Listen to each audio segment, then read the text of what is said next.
Ala sayyidina Muhammad wa ala sahbihi wasallim.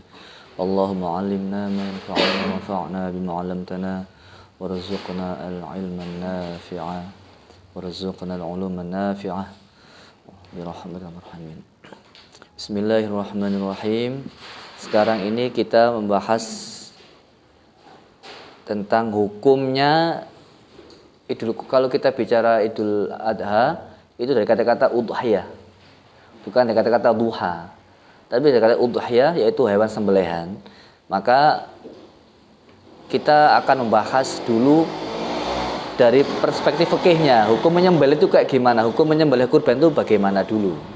Karena Idul kan hari raya, ya, kembali. Kenapa dikatakan kembali? Ya kembali kepada sesuatu yang sudah biasa dilakukan terus menerus. Itu juga ada yang mengatakan itu, karena itu juga termasuk dari kata ada. Itu ada yang mengatakan ada ya'udu, kembali ke fitrah. Kalau itu fitrah, kalau ada kembali mengenang sejarah Nabi Ibrahim.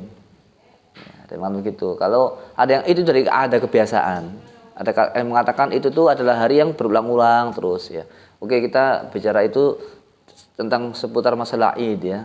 Jadi kalau kita bicara Idul Fitri, ya kembali atau hari raya. Yang jelas itu tuh hari raya, hari kebahagiaan, hari kesenangan. Gitu. Nah, dan nanti kita kalau bicara itu, kenapa kok Idul Fitri kan habis puasa senang kan?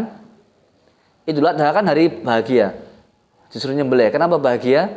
Karena kita telah mampu membuktikan bukti keimanan kita dengan harta yang kita miliki, korbankan. Idul Fitri kita bahagia karena telah sukses mengorbankan nafsu kita ini. Kita mau makan, nafsu kita tekan. Kita sukses. Akhirnya kita bahagia. Jadi orang itu bisa bahagia kalau dia itu telah berkorban sama Allah. Itu sunnatullah itu. Nah, kalau Idul Fitri itu kita bahagia karena sukses mengorbankan nafsu kita sehingga kita mau puasa, kan gitu bahasanya, ya. Sedangkan kalau Idul Adha itu kita bahagia karena kita sukses mengorbankan harta kita. Gitu. Islam itu nggak pernah bisa lepas dari dua, vertikal horizontal. Sholat itu takbir Allah, terakhirnya assalamualaikum orang. Wow, sama Idul Fitri itu kepada Allah bahagia karena kita sukses mendudukkan hawa nafsu. Sedangkan Idul Adha itu kita mampu berkorban harta kita.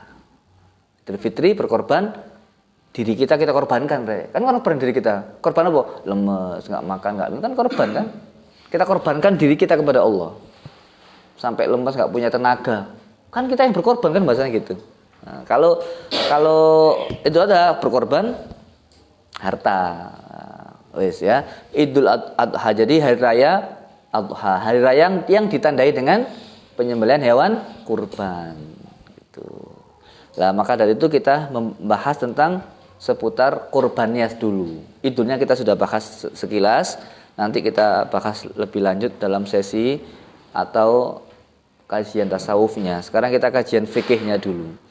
Jadi udhiyah itu hukumnya, sekarang perlu diketahui kita bahas Idul Adha perspektif mazhab Syafi'i dulu. Kita gunakan kitab Takrib.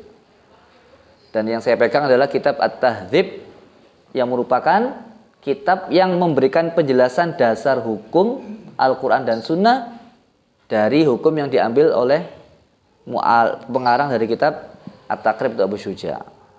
Jadi kita bahas Takrib aja, simple, sederhana, supaya kita tidak bingung dan bisa diambil. Halaman 239. Wal udhiyatu sunnatun muakkadatun. Mazhab Syafi'iyah berpendapat udhiyah itu menyembelih kurban itu hukumnya tidak hanya sunnah, tapi sunnah muakkadah, sunnah yang sangat dikuatkan. Wa yujzi'u fiha al-jaza'u minal dhani was-saniyyu minal ma'zi. Udhiyah itu cukup dilakukan dengan mengorbankan kambing yang sudah berumur 2 tahun. Jadi umur setahun masuk 2. Nah, itu namanya jaza'. Dha'nun itu ya kambing. Kalimat kambing itu dalam fikih itu ada 4 yang digunakan. Syatun, ghanamun, dha'nun, ma'zun. Syatun itu ya katanya mufrad dia ini. Ghanamun itu ya mufrad juga. Ini ya kambing umum ini. Tapi kalau dhu'nun itu kambing, ada yang mengatakan dia ini kambing gibas. Bulunya banyak, woolnya tebal. Kalau ma'zun ini tipis bulunya. Ya, jadi cukup kita itu berkorban kambing yang berusia masuk 2 tahun. Setahun selesai masuk 2 tahun, itu namanya al-jaza' minadh dha'ni. Ya, itu. Terus kemudian ad-dha'nu juga namanya ghanam. Wasaniyu minal ma'zi. Jadi ad-dha'nu sama dengan ghanam. Berarti dha'nu dia ghanam juga gitu. Cuma punya banyak istilah. Jadi satu kata punya banyak, satu benda, satu objek punya banyak kalimat. Dan wasaniyu minal ma'zi. Sani minal ma'zi apa?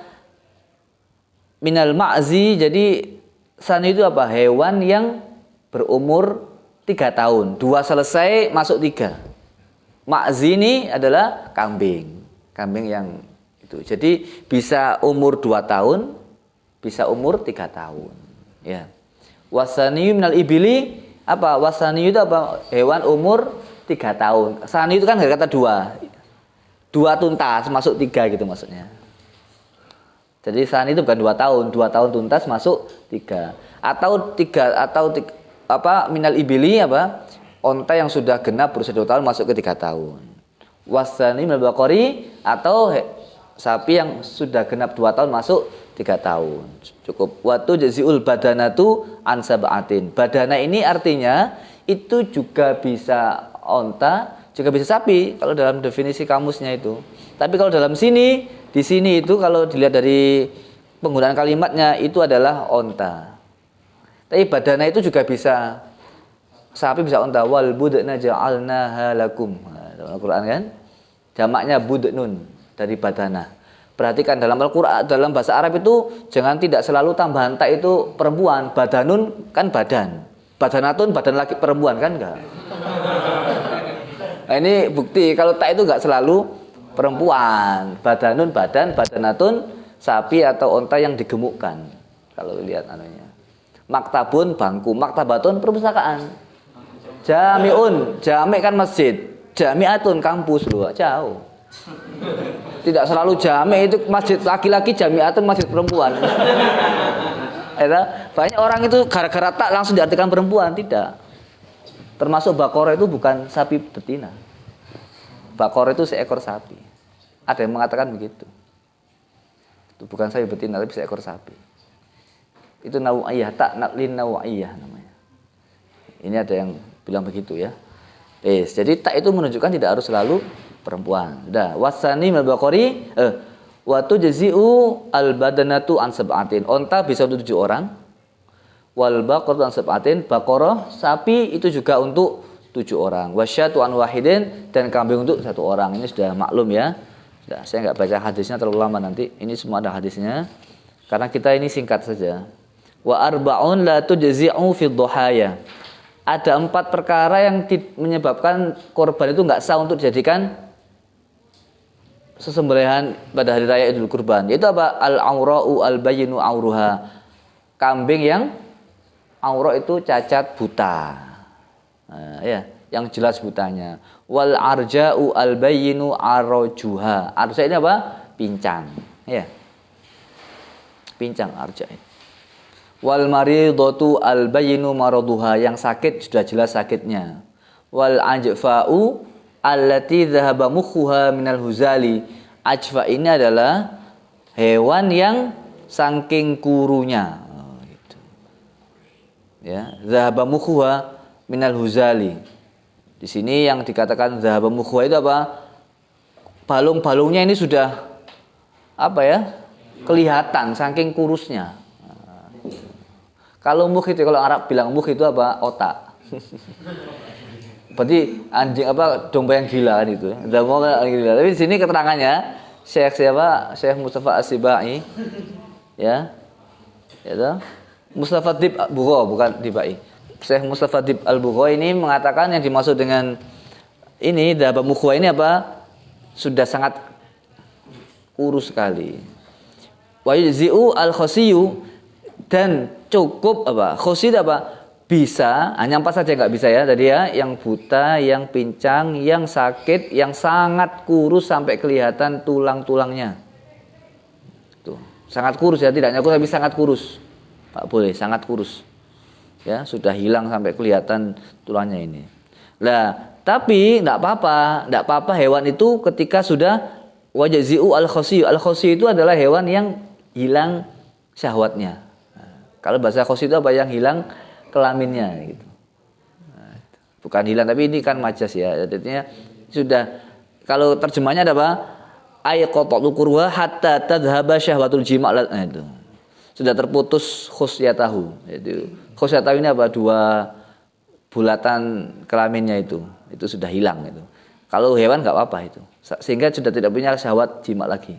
Karena sudah kelamin 2-nya itu sudah hilang. Itu khasiyu. Enggak apa-apa, hewan begitu enggak apa-apa. Ya, atau wal maksurul korni, atau yang terputus, yang terpecah-pecah tanduknya nggak ada satu atau tanduknya pecah, nggak masalah.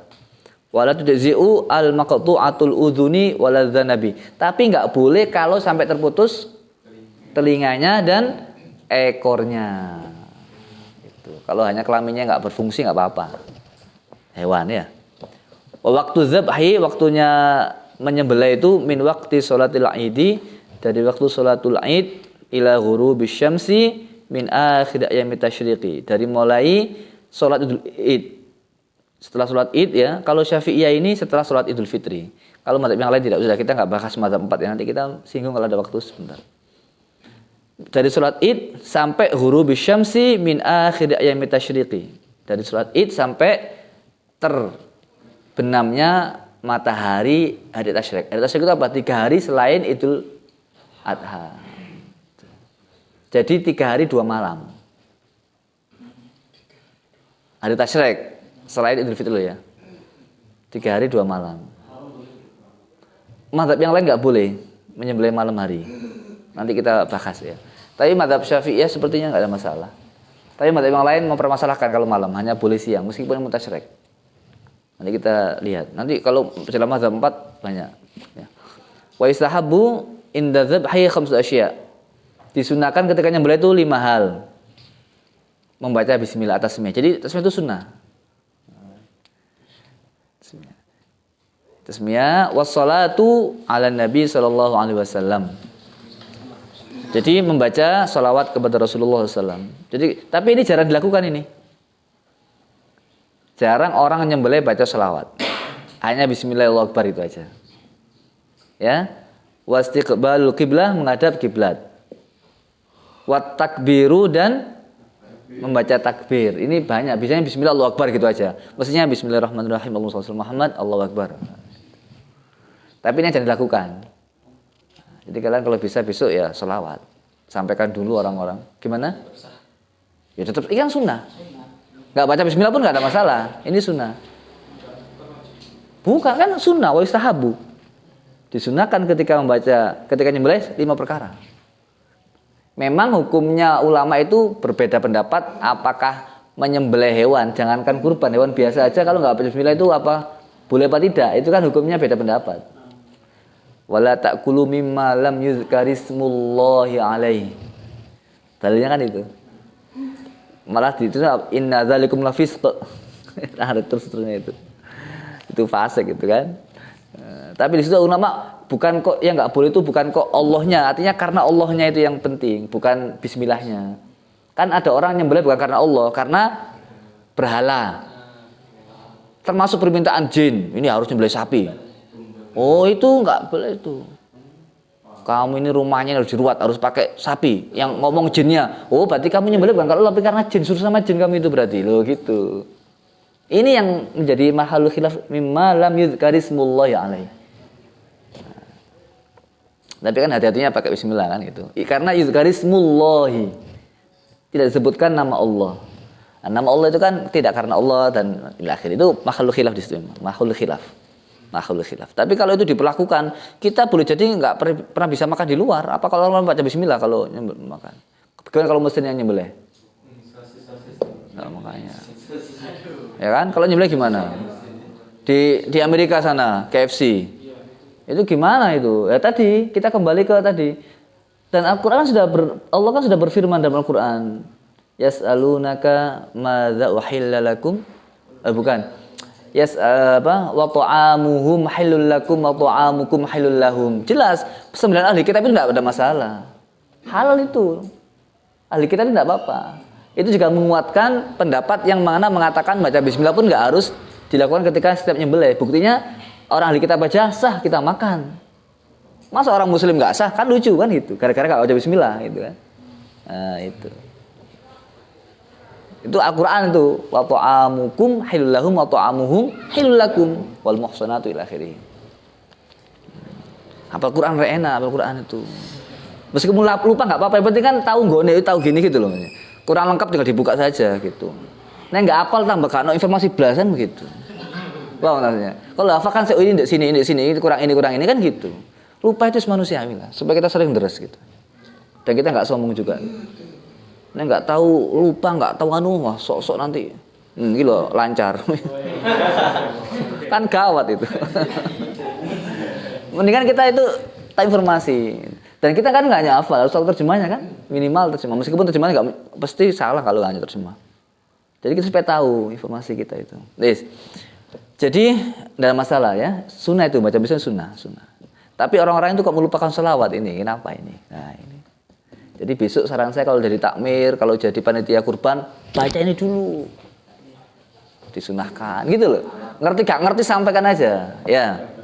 Wa takbiru yang kelima yang terakhir wa du'a'u bil qabuli dan doa dengan qabul supaya diterima oleh Allah. Nah, ya. Yes. Wala ya'kulul mudhahi syai'an minal udhiyati al-manzurati. Orang yang sedang udhiyah yang sedang berkorban sesuatu, ya hewan kurban, itu kalau tidak boleh makan dagingnya jika dia itu berkorban karena nazar. Kalau dia korbannya nazar, nggak boleh makan satu pun nggak boleh. Kalau nazar lo ya. Kalau nggak nazar nggak ada masalah. Wa ya'kulu minal udhiyati al-mutatawwi'i biha. Dan dia boleh makan jika udhiyahnya korban sembelihannya itu sunnah mengharap ridho Allah. Tatawwu itu selain wajib. Wajib itu apa? Nazar itu. Wala yabi'u minal udhiyati, enggak boleh menjual daging yang dikorbankan untuk ada itu enggak boleh dijual. Wa yut'imul enggak boleh yang biasanya enggak boleh yang bersangkutan enggak boleh jual gitu. Bahkan kulitnya pun enggak boleh dijual. Enggak boleh dijual kulitnya. Enggak boleh untuk sendirian loh ya. Misalkan kita mau saya mau korban sapi atau kambing saya sembelih, kulitnya saya jual enggak boleh kalau saya sendiri. Kalau masjid gimana kan ada masalah masjid. Kan ya masjid uang bukan untuk uangnya kan tidak untuk apa? Tidak untuk pribadi. Ya kan? Uangnya kan tidak untuk pribadi. Paham ini, Dek? Ya, itu. Kita lihat lagi. Wa yut'imul fuqara wal masakina, dan dia memberikan makan fakir dan miskin. Diberikan itu. Wallahu a'lam bisawab, fikih Syafi'i. Selesai itu aja, sederhana aja. Nah, simple. Nah, sekarang agak enggak simple di sini, dikit. Ya, sedikit. Ini penting, Dek, termasuk pembagian. Ini saya sampaikan penting karena ya enggak semua saya baca semuanya, paling tidak saya poin-poinnya aja. Ya. Ya. Hukumnya udhiyah. Perhatikan ya. Saya kembali ke hukum udhiyah. Ini penting saya sampaikan supaya kalian besok itu jangan sampai tidak berkorban kalau punya harta. Punya harta itu lebih sudah sedekah aja. Kalau nunggu banyak ya relatif. Ya. Hukumnya Abu Hanifah berpendapat hukumnya udhiyah hukumnya wajib. Abu Hanifah itu wajib. Berarti saking pentingnya itu Idul Adha itu hukumnya sampai wajib Abu Hanifah. Ya, setiap tahun. Nah, bagi orang yang mukim. Kalau bepergian kan beda lagi ya. Gitu. Tapi muridnya Abu Yusuf sama Muhammad, ini dua murid yang sangat terkenal selalu dinukil ya. Abu Yusuf sama Muhammad ini hukumnya sunnah muakkadah. Tapi yang Abu Hanifahnya wajib, Rek. Saking pentingnya itu. Saya ngomong begitu supaya penting, Rek. Selain Hanafiyah, selain seluruhnya semua ulama yang lain, ya termasuk jumhur 3 ini ya. Kalau selain Hanafiyah berarti biasanya kan disebutkan itu berarti Syafi'iyah, Malikiyah, Hambaliyah itu hukumnya sunnah muakkadah.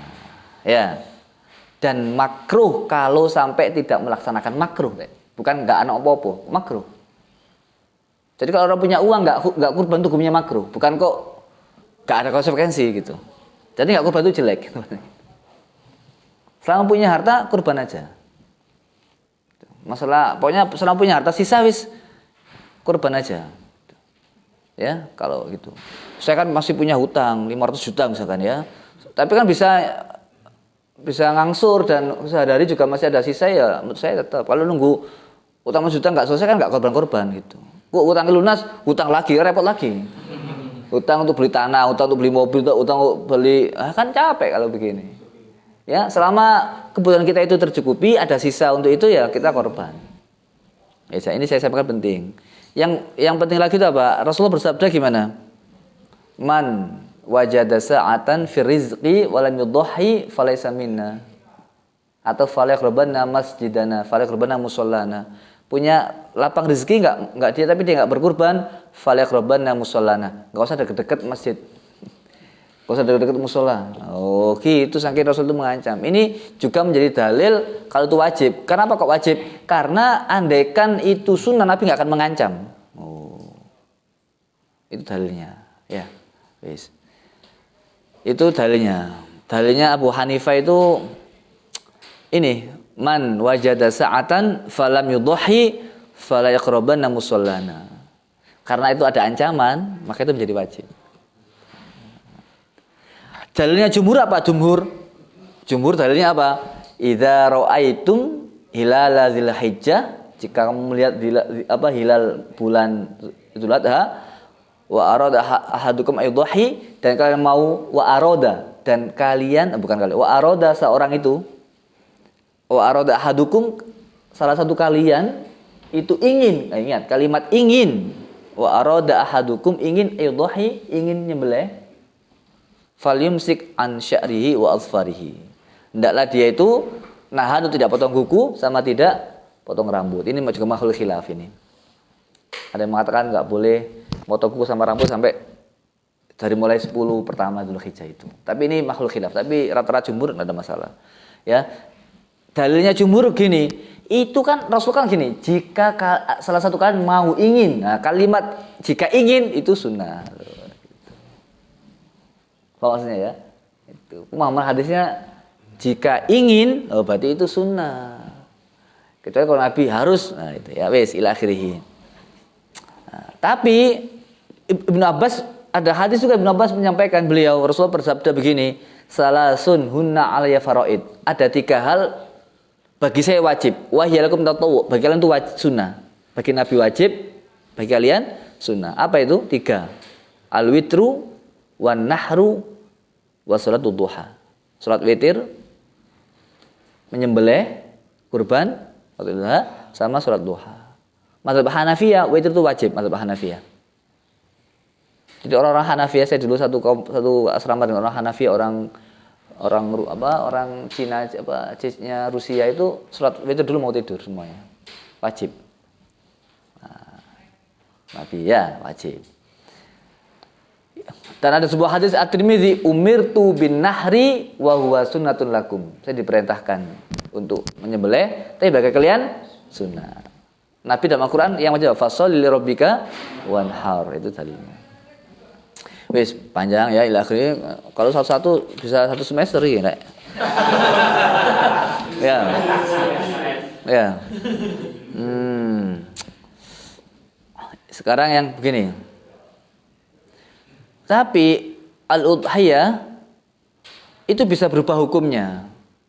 Bisa al-udhiyah menurut Hanafi ada 2. Itu bisa berupa wajib tadi dan bisa sunnah. Wajib kalau dinazari, ya. Itu ya. Kalau nazar wajib. Sunnah kalau orangnya itu fakir. Enggak punya kan enggak mungkin ada, itu sunnah. Kalau fakir itu sunnah. Jadi fakir itu sunnah, bukan enggak wajib, itu sunnah. Jadi bukan kok ya. Tapi fa in ishtara faqirun syatan biniyatil udhiyah surat wajibah. Kalau seorang fakir niat beli kambing, niat untuk disembelih Idul Adha, maka ketika dia sudah beli itu hukumnya wajib menyembelih. Loh, itu baik lagi. Jadi wajibnya tetap wajib. Tapi kalau belum beli sunat. Tapi kalau sudah kebeli ya harus wajib. Jadi fakir ya gitu ya. Kemudian wasalisan hukum yang selanjutnya itu yang ketiga ini al-matlubah minal ghani dunal faqir fi kulli aidin min ghadrin wala syira'il udhiyah.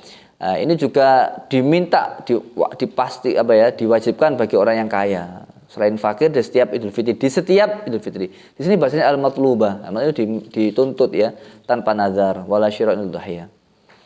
Wis ila akhirih, nanti kalau gini lama rek. Nanti ini yang ini saya kira itu tadi sudah ya. Supaya enggak terlalu lama. Langsung ke mana ini enaknya? Waktu ini yang penting, bukan yang penting ya, supaya kita punya referensi. Kapan waktu menyembelih? Hanafiyah itu menyembelihnya itu dimulai muncul fajar hari Idul Adha. Sampai sebelum terbenam matahari yang ketiga. Ya. Itu. Itu aja. Bagi orang yang enggak bepergian ya, itu harus melakukan sembelihan setelah sholat id. Setelah sholat id sudah sah nyembelih. Orang Amsor itu orang yang mukim itu ya. Ya. Tapi boleh sebelum khutbah. Sebelum khutbah boleh, habis sholat id langsung nyembelih. Yang lainnya masih dengarkan khutbah, ini sudah nyembelih nggak apa, itu Hanafiyah. Kalau Syafi'iyah kan setelah khutbah. Kalau ini sebelum khutbah setelah sholat setelah sholat baru nyembelih. Ya. Ya.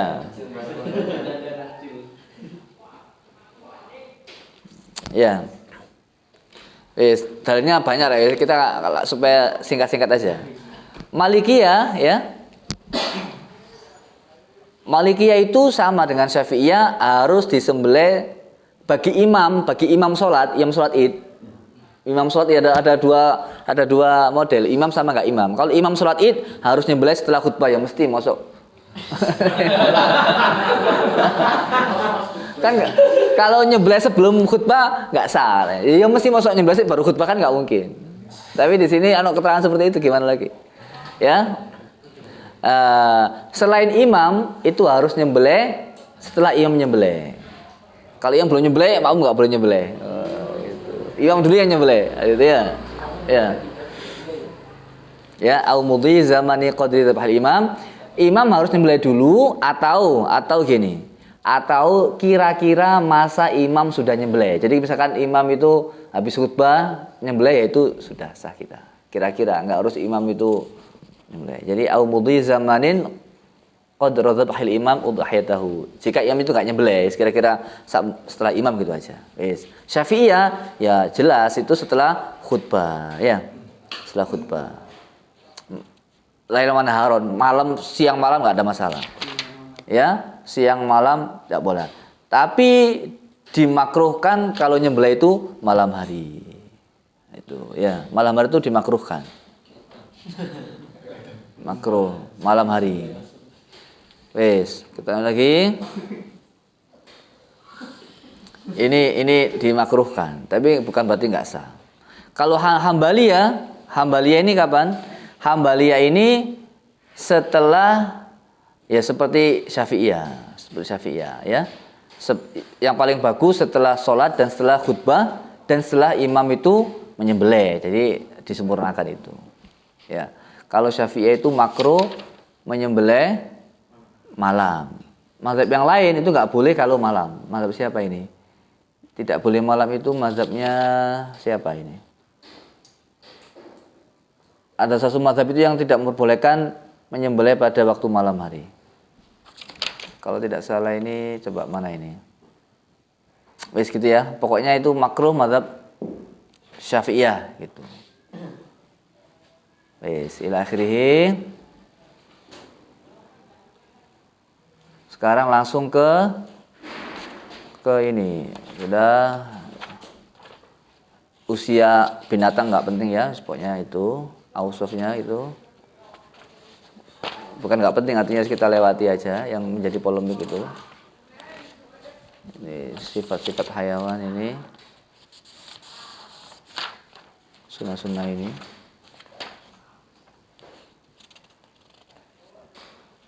Iya, untuk ini. Jadi jumhur fuqaha ya, yang disunahkan menurut mazhab Hanafi sama Hambaliyah itu harus dibagi menjadi 3. Ini mazhab Hanafiyah Hambaliyah ya. Hanafiyah Hambaliyah. Hanafiyah Hambaliyah itu mengatakan gimana? Sebaiknya itu dibagi 3. Sepertiga itu ya dimakan, sepertiga itu dihadiahkan untuk saudara kerabat meskipun orang kaya, dan sepertiga lagi untuk miskin. Ada 3 pembagian. Menurut siapa ini? Hanafiyah Hambaliyah. Sepertiga dimakan, sepertiga di hadiah kerabat-kerabat, sepertiga fuqara masakin. Kalau Malikiyah wis gak usah ngono lengkap, sembarang kali boleh, mutlak aja gitu. Wis ya. Wis ila akhirih ngono rek. Wis wallahu alam bisawab, segitu aja ya. Langsung ke apa? Tasawufnya. Nah, ini saya sambil lihat-lihat ini kalau bisa ini. Jadi Idul Adha itu kan Idul Kurban. Kalau kita lihat itu dalam Al-Qur'an kan hari kurban itu dari kata koruba, artinya dekat kan, dekat. Dia itu dekat. Koruba kurbanan, kurbun kurba. Jadi tambahan an, kurbanan, syaba'anan, ju'anan, bisa kan? Naksan. Naksanun, naksanan kan gitu. Itu ada tambahan itu untuk lil taukid. Lil mubalaghah juga. Taukid itu menguatkan. Jadi kalau kurba itu dekat, kurbanun atau kurbanan, kedekatan yang sempurna. Dalam Al-Quran kalimat kurbanun atau kurbanan disebutkan 3 kali.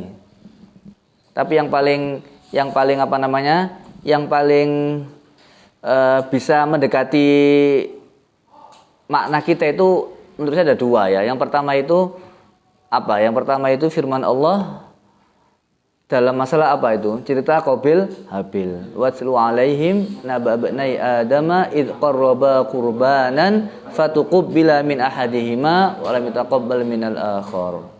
Qala laqatulannak innama yataqabbalullahu minal muttaqin. Gitu ya. Wis. Di situ itu kan id qarraba qurbanan. Kalimat qarraba itu apa? Mendekatkan. Dua-dua ini mendekatkan diri kepada Allah. Dengan apa? Hewan kurban. Jadi apa? Untuk dekat dengan Allah itu orang harus berkorban. Titik. Itu sudah dari sejak masa dulu.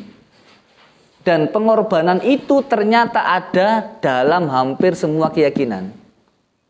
Kalau orang Meksiko mungkin Viking apa itu ya. Terus kemudian kalau di Jawa ada nyadran, ada korbanan nyadran, ada tradisi nyadran itu, sama tradisi apa lagi itu? Pokoknya adalah itu di Jawa itu pengorban. Jadi pengorban itu di semua tempat itu ada.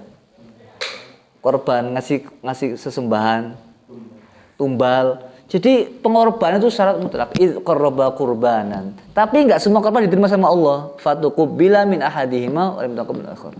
Punya qabil ditolak. Karena apa? Dia memberikan buah-buahan yang berkualitas jelek, busuk. Sedangkan Habil ngasih domba yang besar, yang gemuk, akhirnya diterima itu. Jadi untuk dekat Allah itu. Ada lagi. Dan kurban itu sudah ada sejak masa sebelum Rasulullah. Buktinya waktu kita lihat Sirah Nabawiyah itu, Abdul Muthalib abahnya kan 100 onta kan? Akhirnya diganti dengan, waduh saya mau dikorbankan kan gitu. Akhirnya diganti 100 onta kan gitu. Gak jadi kan? Korbanannya orang itu zaman jahiliyah dulu itu orang jadi korban. Orang. Akhirnya Islam mengganti dengan hewan. Nah, dalam masa dulu itu sebelum masa Rasulullah juga ada korban. Dalilnya itu apa ya? Alladzina qalu innallaha ahida ilaina alla nu'mina lirasulin hatta ya'tiyana biqurbanin ta'kuluhun nar. Sebelum nabi-nabi itu kami nggak percaya kalau kamu itu nabi sebelum kamu mendatangkan hewan kurban, lalu ada api ngambil kurban. Hatta ta'tiyana biqurbanin ta'kuluhun nar. Kenapa? Ini orang dulu itu memang begitu. Jadi nabi-nabi dulu itu ya berkorban kepada Allah. Lalu kemudian berdoa kepada Allah, langsung ada api dari langit diambil itu. Diambil itu apakah hangus apa gimana kita nggak tahu. Hatta ta'tiyana biqurbanin ta'kuluhun nar. Kata Rasulullah, "Qul qad ja'akum rusulun min qabli bil bayyinati wa bizuburi wa billadzi qultum falima qataltumuhum in kuntum shadiqin."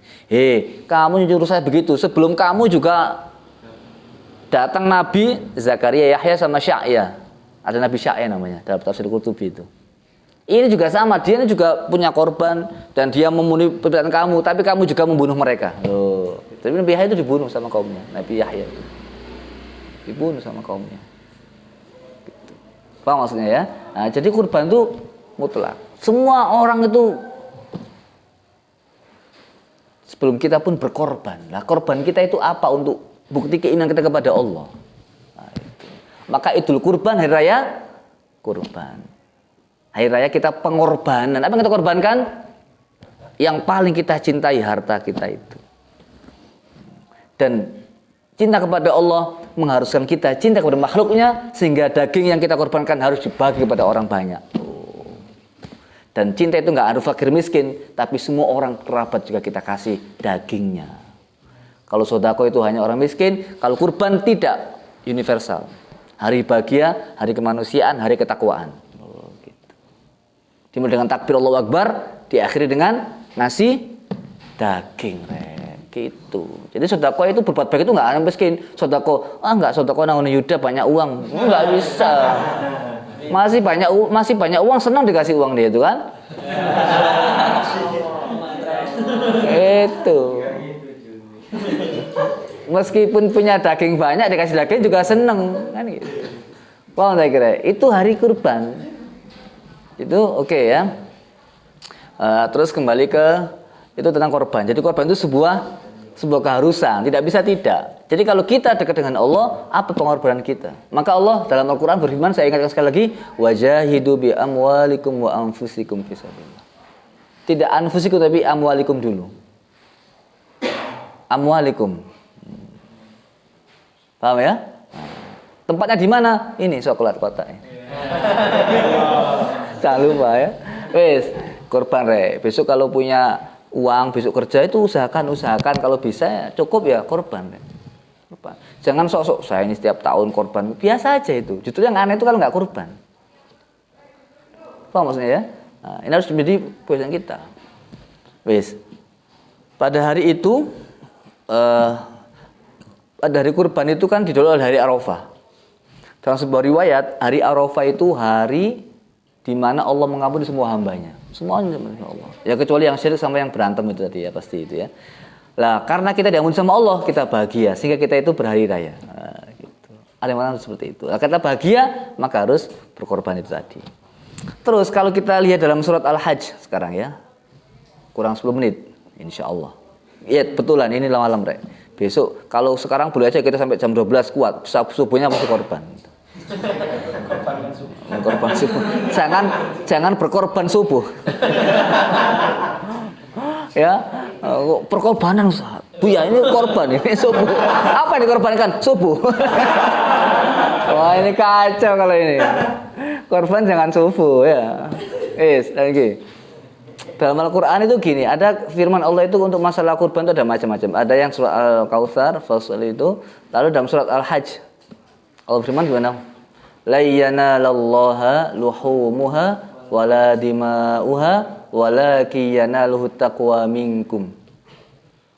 Allah itu kalau kalian berkorban, itu Allah enggak butuh darahnya, Allah enggak butuh dagingnya. Tapi Allah butuh ketakwaanmu. Ini turun karena pada waktu itu orang jahiliyah itu, namanya bodoh, orang bodoh itu. Apa berkorban itu dagingnya sama darahnya diusap-usapkan ke Ka'bah. Sehingga turun ayat ini membantah. Ngapain darah sama dagingnya diusap-usapkan? Yang penting itu kan ketakwaanmu. Walaki yanaluhut taqwa minkum. Wes ya. Dan ayat ini kalau kita lihat lagi ada yang menganalisa, kalau kita lihat ayat ini sebelumnya wal budna itu kan sebelumnya, setelahnya itu innallaha dafi'u itu panjang ayatnya. Ayatnya panjang. Ayatnya panjang. Jadi ayat ini itu jadi begini, ketakwaan kepada Allah itu butuh pengorbanan. Sebelum ke sana itu begini. Nikmat Allah kan sangat banyak nikmat Allah itu sama kita, dan semua nikmat Allah itu butuh untuk disyukuri. Butuh untuk disyukuri. Dan salah satu nikmat Allah itu berupa apa? Hewan. Maka salah satu bentuk mensyukurinya adalah bersedekah, berkorban hewan nikmat Allah itu. Salah satu bentuk syukur itu kita membagikan kenikmatan kepada orang lain. Wa amma bi ni'mati rabbika fahadits. Nah, maka dari itu ketika Allah itu memberikan kita kenikmatan berupa hewan macam-macam, maka bentuk syukurnya kita bagikan. Tapi ada ayatnya litukabbirullaha ala ma hadakum, supaya kamu bertakbir atas nama Allah. Artinya apa? Korbanan kita, syukur kita tidak akan sempurna kalau nggak atas nama Allah. Jadi orang itu bisa bertakwa sempurna kalau sudah bisa dibuktikan dengan cara dia berbuat baik kepada orang lain, membagikan kenikmatan yang Allah berikan. Punya nikmat ilmu, berikan ilmu itu. Punya nikmat sehat, berikan tenaga membantu orang lain. Punya nikmat harta, harus diberikan. Itu sudah. Likulli syai'in zakatun wa zakatul ilmi at-ta'lim. Sekarang ada zakatnya, zakatnya ilmu, ngajar. Zakatnya harta, ya uang itu sedekah, zakat itu. Semua itu punya zakat, harus dizakati, ya. Wes, kita lanjutkan lagi. Di sini ada dua yang bisa diambil, apa? Orang itu tidak akan sempurna ketakwaannya sebelum dia ini berbuat baik kepada orang lain dalam bentuk udhiyah tadi itu. Dan hubungan baik kepada orang tidak sempurna kalau tidak atas nama Allah. Dua. Litukabbirullaha ala ma hadakum wa la'allakum wa basyiril muhsinin. Jadi orang itu takwanya nggak sempurna kalau sama orang nggak baik. Dan baik kita sama orang nggak sempurna kalau tidak karena Allah. Ya. Terus kemudian kurang 7 menit. 7 menit ya. Terus gini, habis ini nanti conclusion ya. Kita kan itu adalah yang disembelih itu hewan. Kenapa kok hewan? Kok enggak yang kenapa Idul Adha itu kok tidak pakai buah-buahan? Ya, kok pakai hewan? Sesungguhnya hewan itu kita sembelih itu sebagai tanda yang disembelih itu adalah sifat kebinatangan dalam diri kita. Binatang itu egois. Dia hidupnya hanya makan, tidur, selesai. Dia tidak punya visi dan misi. Makan minum selesai dia. Manusia tidak. Manusia itu tidak hanya makan dan minum, tapi dia punya visi misi. Maka dia punya amal untuk mengendalikan dunia. Bukan binatang yang mengendalikan dunia, tapi manusia. Gitu. Paham maksudnya ya? Nah, maka dari itu yang disembelih itu sifat kebinatangan kita. Sifat tamak, rakus, hanya dunia oriented. Tapi enak besok di akhirat. Ya laitani kuntu turaba. Orang-orang kafir itu besok ketika di hari kiamat kepingin seperti debu. Karena binatang-binatang itu semuanya besok akan menjadi debu kalau di hari kiamat. Gak ada hisab mereka. Gak ada hisab. Tapi menariknya apa? Mau saya ingat ya. Anjing yang hewan yang masuk surga itu untanya Nabi Soleh sama anjingnya Abdul Kafi. Masuk surga itu. Dia nggak jadi debu dia. Menarik itu.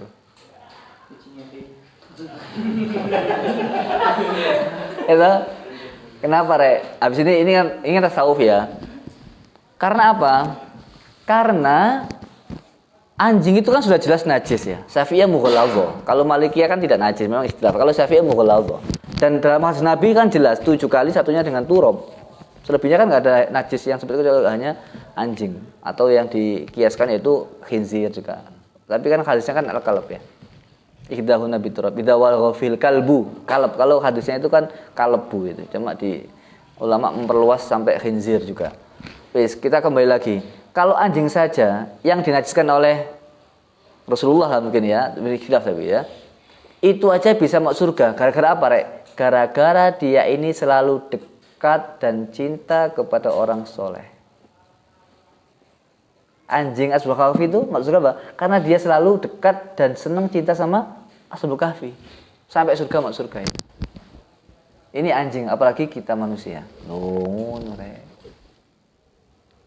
Maka mustahil kalau kita tidak orang soleh nggak surga itu nggak bisa. Wis, itu dekat dengan itu. Lalu selanjutnya yang disembelih apa? Sifat kebinatangan. Maka simbol. Yang kita sembelih binatang. Kalau tumbuhan kan nggak punya nyawa, dia nggak punya sifat. Dan sekaligus kalau kita nyembelih kurban, niat ya Allah saya sembelih sifat egois saya. Kan dia mikir orang lain kan, saya senang saya berkorban karena saya bekerja siang malam ini nggak untuk diri saya sendiri tapi juga untuk orang lain. Nah, bisa bersyukur, kita bahagia, bisa ngasih sumbangan kepada orang lain. Kurang 4 menit. Terakhir kisahnya ini menarik, Rek. Apa yang bisa kita ambil? Nabi Ibrahim itu termasuk nabi yang banyak yang bukan saya nggak bilang paling. Salah satu nabi yang sering diulang-ulang kisahnya itu Nabi Ibrahim, Nabi Musa juga. Nabi Musa, Nabi Ibrahim, Rasulullah ya. Yang paling banyak 3 nabi ini yang saya lihat. Nabi Isa ya ada tapi nggak sebanyak Nabi Musa sama Nabi Ibrahim. Tapi ya kita perlu penelitian ini yang saya baca itu 2 nabi. Nabi Ibrahim ini menarik, Rek. Menariknya di mana? Ada dalam surat apa itu? Surat Ibrahim ya. Mungkin sudah saya sampaikan, menarik sekali ini. Apa? Rabbana inni askantu min dzurriyyati biwadin ghairi zar'in 'inda baitikal muharram rabbana liqimus shalah. Itu begini ceritanya, Rek. Ceritanya begini. Ini kaidah. Orang yang berkorban di hari kurban itu tidak mungkin miskin. Dia itu tidak mungkin terlunta-lunta setahun ke depan.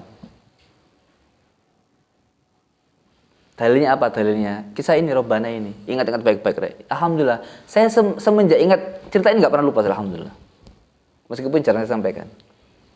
Apa? Ceritanya begini, Rek. Rawal Bukhari, namanya Bukhari. Ini yang Bukhari yang meriwayatkan sahih itu.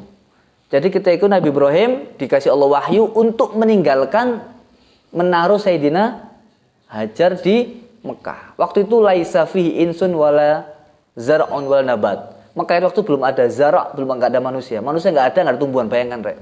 Tandus. Ditinggalin Nabi Ismail. Ada yang mengatakan tapi saya enggak tahu itu karena supaya tidak berantem antara Sayyidah Sarah sama Sayyidah Hajar. Ada yang mengatakan begitu, tapi saya wallahu alam. Akhirnya harus dipisah. Kesimpulannya Sayyidah Hajar taruh di Mekah itu. Dan ketika taruh di Mekah itu Nabi Ibrahim itu kan meninggalkan sendirian, Rek, tinggal. Perempuan 1 sama anak 1, bayangkan ya, Pak. Perempuan. Enggak ada kemah, enggak ada kos-kosan, enggak ada kontrakan. Enggak ada air. Kolkas tambah enggak ada. Anak kecil sendirian, Rek. Sendirian, enggak ada kemah, enggak ada, enggak tandus. Laisa fi zara'. Enggak ada tumbuhan, zara' enggak ada tumbuhan. Dan enggak ada manusia. Sahih Bukhari itu. Masya Allah, saya ingat itu, subhanallah ya. Apa yang terjadi, Rek? Nabi Ibrahim itu ketika meninggalkannya apa? Digandoli bajunya. Ya Ibrahim, aina tadhhab? Kemana engkau pergi? Kemana engkau pergi? Digandoli itu.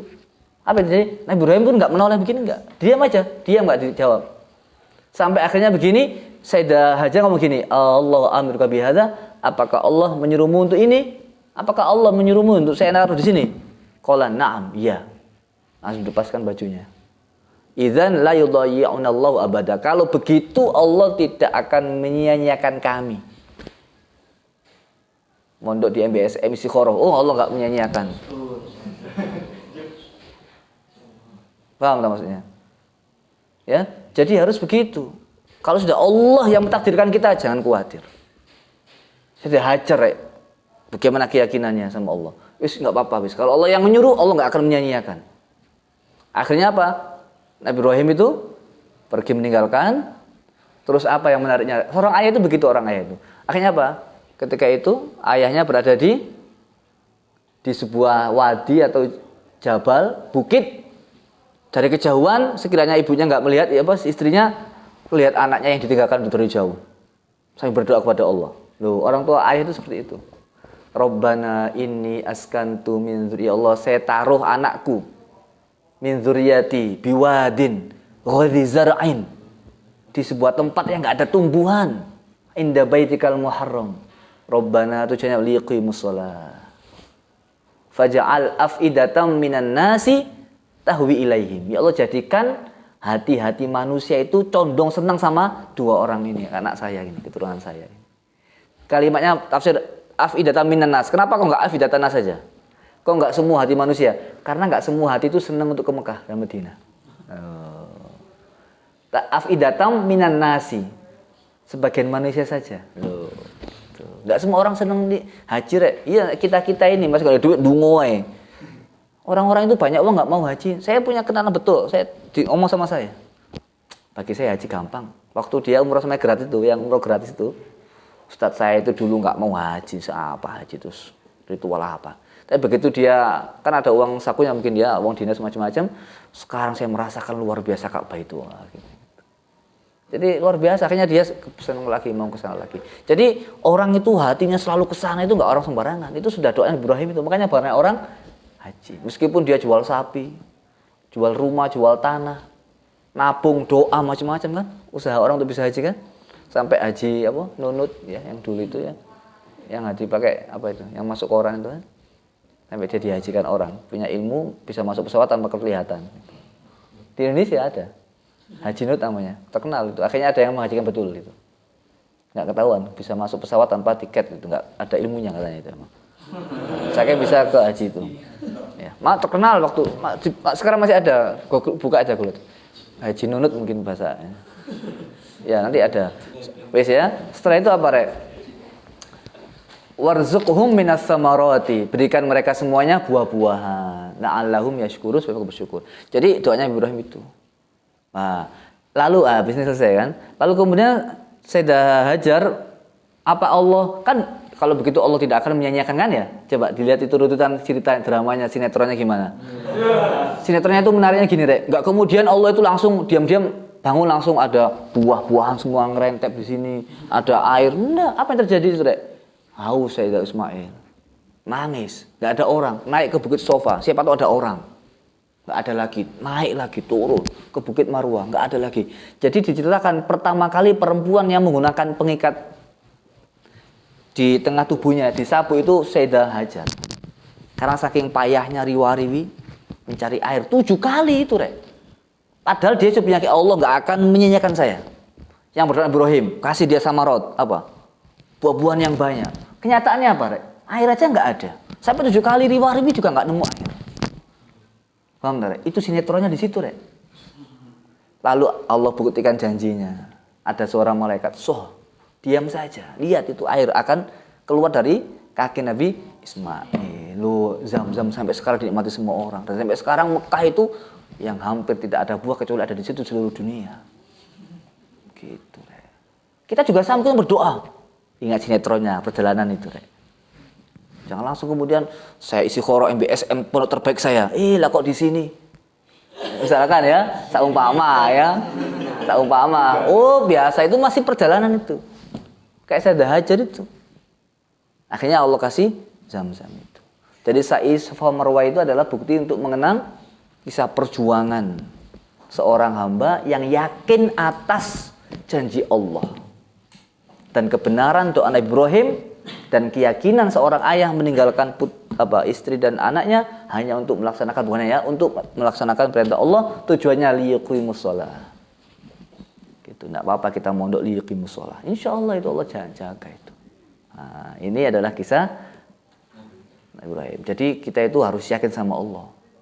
Meskipun dalam keyakinan kita itu diuji sama Allah. Dan kita tidak bisa mendekat kepada Allah tanpa pengorbanan. Harus berkorban, Rek. Korban usaha, korban jiwa. Korban apa saja, Rek? Korban perasaan. Ya. Harus dikorbankan juga perasaan itu. Korbankan. Nah, cuma jangan sampai korban subuh. Ya, saya kira demikian Idul Adha itu tentang beberapa refleksi yang bisa kita ambil dari Idul Adha ini. Mudah-mudahan kita bisa diberi Allah kesuksesan dalam menjalankan semua episode kehidupan kita, dan kita diberi Allah kemudahan untuk berkorban ya. Nah, kata kuncinya begini, tidak ada kesuksesan tanpa pengorbanan. Tidak ada pengorbanan tanpa perjuangan. Perjuangan tidak ada nilainya tanpa keikhlasan. Itu konklusinya. Ya, oke, saya kira demikian. Baca ibadullah lagi. Nah, terakhir. Bismillahirrahmanirrahim. Falassalam.